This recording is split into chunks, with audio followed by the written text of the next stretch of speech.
Alright, hello and welcome everyone. This is Gump and I want to give you guys a first impression of 1.2. From my point of view, I've got about 18 hours played so far, all on live stream. And first, I'd like to thank everyone who has stopped by the live stream for the past 2 days. We have had a really large turnout, to say the least. For my first 2 days streaming, pretty much the entire time we've been the top division stream or the top two.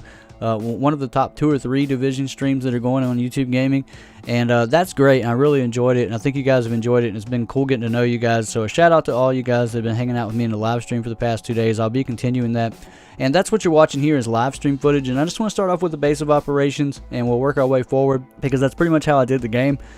So we got the new blueprints available, which are obviously the gear sets.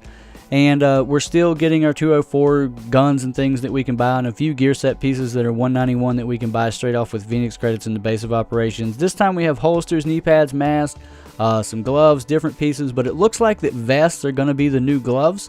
And because gloves were so rare last time, now it looks like vests are the rare thing to have. I have probably 30 to 40 pieces of the new gear sets, including 16, 18 pieces of the 240 gear score for those. And I don't have any vests, so I don't know where vests are right now, but if you do know, leave that in the comments. But I haven't got any vests yet, so those are going to be the new gloves, it seems like. Still no change to the 204 mods being in the base of operations. This is a disappointment to me. This also means that the 204 gun blueprints are not there.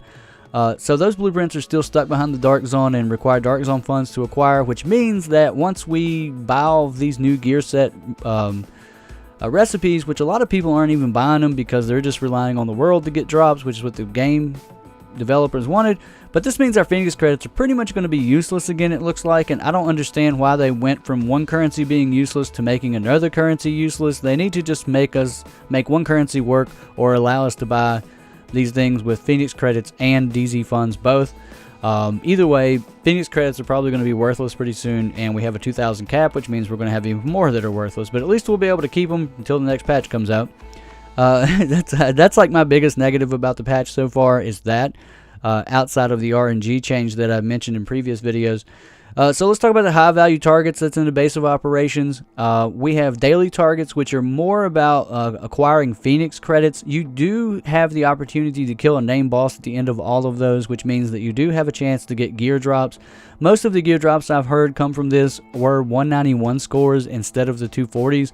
Someone told me that they got a 240 from it, but I haven't actually seen one myself. I've only seen 191 drops, and the guns that drop were 182s and not 204s. So this is a way that you can pick up a couple extra nice pieces of 191 if that's what you're interested in. It depends on where you're at with your gear score, whether you want to be doing those or not, I guess, and whether you're interested in acquiring Phoenix credits. Those are daily targets, and just doesn't really compare to what you get for the weekly rewards from the high value targets. And that's the guy on the right when you're actually facing the characters that are giving you these assignments, and you have to go out and get the intel or whatever. It takes a while to get this intel, and the 2 lower ones give away skins, and those skins are guaranteed, and they are snake skins. And I'm going to be doing a video showing off those skins tomorrow, and right after this video. And those bosses also have a chance to drop a 204 gear and gun. And you also can get 240 gear scores from those. So those are very well worth your time of doing, especially if you're interested in getting those rare snake skins. Those things are actually really cool. Some of them look great. And the chance to get the 240 drops. One time we ran those, and someone got 3 set piece drops all on one run of that. Pretty cool. So there's a lot of stuff, a lot of reason to do those if you've decided to skip those. Those skins are actually pretty rare. Or at least unique, I should say. The 2 higher level ones are guaranteed a 214 drop, and the very highest one, which costs 40 intel, is guaranteed a 240 set piece drop. And you have another bonus drop that can also come as in the form of a set piece, a high-end 204 piece, or a 204 weapon. Most of the time I have been getting a 240 drop from these. I've ran the weekly 3 times because I have 3 characters, and I've got a 240 drop every time. From the weekly, a 240 drop off the boss, so that's 2 240 pieces, and then I got a 204 weapon, or I got another 240. So one time I ran it, and I'm pretty sure this is the way it works. I'm pretty sure I got 3 240 pieces on one run. But pretty much you're guaranteed to get 2 240 pieces every time you run that during the week. and it depends on how things drop with the other randomization with that. So having multiple characters is definitely going to be a bonus now, and running those weeklies is a must. It's one of the best ways to get 240 gear pieces guaranteed, and you can run those and fail them, and if you do fail them, that means that you have to redo them and you have to go out and regather the intel, and that takes a while. 40 intel is a pretty good amount. There are some ways that I've been hearing about that people are glitching this thing out to where they can go between characters or something and get multiple rewards. I'm not going to cover that. I'm not going to cover glitches anymore on my channel, but either way, evidently you can get multiple weekly rewards right now by doing something. I don't understand exactly what it is, and I'm not going to cover it or look it up, but either way, you can find that for yourself if you're interested in cheating the game and getting gear drops. And so I highly recommend those. So that's kind of takes care of the basic operations. Let's move into the Dark Zone. And the Dark Zone 201 bracket is more PvE than it is PvP now, to say the least. That's pretty much what I have to say about that. Dark Zone 06 is very tough. Honestly, it's not worth messing with if you're playing solo. Even if you can run it solo, it's honestly just a really slow grind, and you'd be better off doing something else. Things like smart cover, skill power builds help out a lot. By not having everyone running DPS, because everything, you're pretty much getting one-shot by a lot of stuff. The guys with the shields and the axe can actually completely one-shot me with 426,000 toughness. They are one-shotting me. Bring your Falcon Lost builds if you want. That's what I've been doing. I've been taking my tank build in there from Falcon Lost, and I've been having a blast with it, to be honest, because PvP is more PvE than it is PvP right now. A lot of people aren't going rogue, and that's because they seem to be more concerned about getting gear, for one, and they also seem to be more concerned about the NPCs than they are the players. The only time that I've actually had someone go rogue on me is when I'm not in a group. I was in there by myself, and of course people just wanted to be dicks and jump on me while I was helping them out, while I was helping them kill stuff, and they knew that there was no chance that I was going to be able to live through them and the NPCs. And so that, that's the only time I've been jumped on. This does mean good things about potentially having solo players be able to farm the lower DZ spots, and the groups are mostly going to be up top. There is no real excuse for a group to be in the lower part of the 201 bracket in DZ01 to 03. If you're down there and killing people, you are pretty much just trolling and being a dick, because you should be up top, because there are better drops for sure in the higher Dark Zone areas in DZ04 to DZ06. DZ03 seems to drop pretty good stuff too, but DZ06 definitely was a noticeable increase in the percentage chance to seem to drop 240s and 240 weapons. The lower DZs seem to drop a lot more 182 guns and 191 gear score type stuff, and 214 somewhere in the middle there. The caches are also a cool addition and are fun to open up and provide a nice DZ fun boost, which was something that was definitely needed. Gold division techs dropping like crazy, and really there's not much use anymore, it doesn't seem, to be actually going out and intentionally looting the boxes. Just kind of hit them up when you remember it or when you walk by one, but as far as running a gold division tech route anymore, I think that part is pretty much done as long as you're playing in this area. The lower DZ01 to 03, like I said, is much easier than the top area, to say the least, but a noticeable difference in gear score drops, especially guns.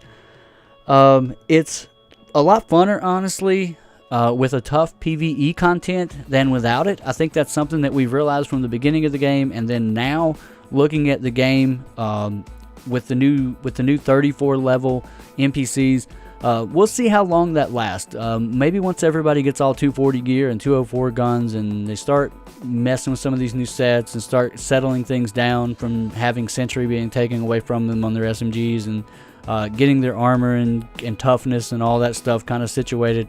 We'll see how tough those 34s are. I hope that it continues to stay tough, because it definitely throws a kink into the whole going rogue thing, and it makes it more dangerous to go rogue right now, because you're not just going to be able to just run through NPCs. You're really going to have to deal with them. So if you go rogue, you can't just go running around like a madman and just running through everything, running away from everyone. You're going to have to deal with things. You're also, if you go into a rogue fight in the middle of an NPC fight, everyone's probably going to die. It's, so it's a pretty tough area. It's like going into an incursion on challenge mode and having not a lot of cover and things, and having things in your face. It's like a 24-hour-a-day incursion, essentially. I know a lot of people I've heard some people complaining about it, but I actually think it's a really good thing for PvP in the long run. We'll see where it all lands. It's kind of early. People are not geared up for it correctly yet, but people are getting 240 drops at a very fast rate, so we should be there very soon and see what that's like. I figured 3 weeks we'll kind of get an idea of where things land.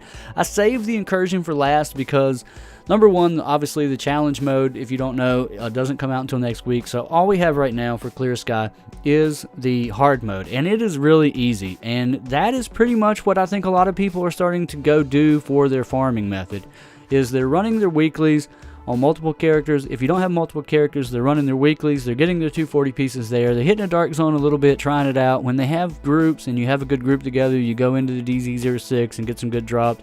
Maybe you hit the lower DZ01 in the 200 gear score plus area, if your group's not so good, maybe you just don't like the difficulty of the DZ06. But most people, it seems like, are running that because the incursion, because it's so much faster than Falcon Lost right now.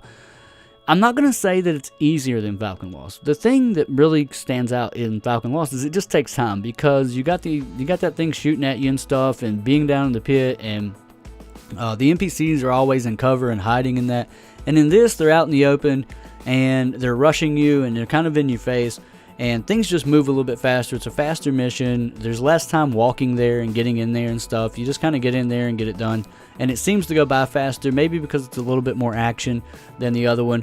But either way, it's definitely probably the best grind that you can do. So that's what I'm suggesting. If you really, right now, I think that if you really are looking to just grind gear and you don't care how you do it, you just want the fastest option available to you, then you may want to choose that route. Now, I don't know exactly what's promised to you. I know that when we ran it the second time, I was getting 191 scores dropped to me after the weekly was dropped. So that's on hard mode. Obviously, challenging would be dropping more next week when it comes out.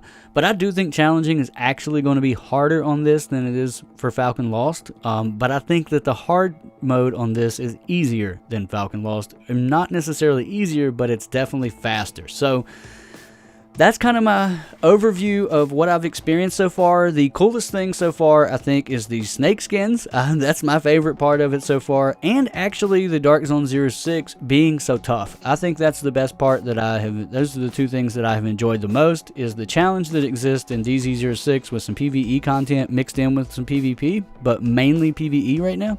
I enjoy that. And I really like those snake skins. I think that more stuff like that, little bitty bonuses that you can get by doing stuff, is a great addition to the game. My overall impression of this is that it's a good patch. It's a good step forward. We'll see where we're at in 3 weeks. That's the catch. We'll see how many people are still playing in 3 weeks. We'll see how hard we hit that bottle, how hard the bottleneck still feels. Even though it's still there, it's about how it feels to people. And I really do think that this is a very good patch for casual players, that for people not looking to maximize min-max characters and things like that, getting gear and doing it in a just getting a decent amount of gear for yourself and being able to try out some sets and doing that in a decent amount of time and still have a normal life is definitely something that's more easily done in the game than it was before. And so I will say that patch 1.2 is a definite step in the right direction for the casual player. I think that if you want to min-max and things like that, that this is still not the game for you, and that's one of the problems I've got with the game, was the RNG and the ability to min-max. And and I'm not a casual player though, so I'm trying to separate those two and be more positive in that sense about the way the game works. But hopefully this is going to bring people back. Hopefully people are going to be playing for a while. Hopefully we don't hit the bottleneck. Hopefully there's some new content out before this gets old, which is what happened last time. If they do that, then this patch could work, because you just keep resetting stuff before we all hit the wall that is coming.